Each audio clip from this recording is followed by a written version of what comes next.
Mehsana CSR સેન્ટરમાં women's ડેની ઉજવણી કરવામાં આવી।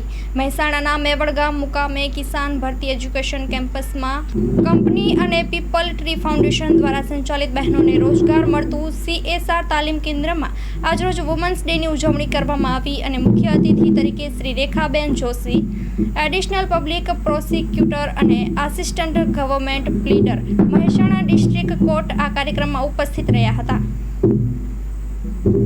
Story report by Mayur Pandya, Mehsana.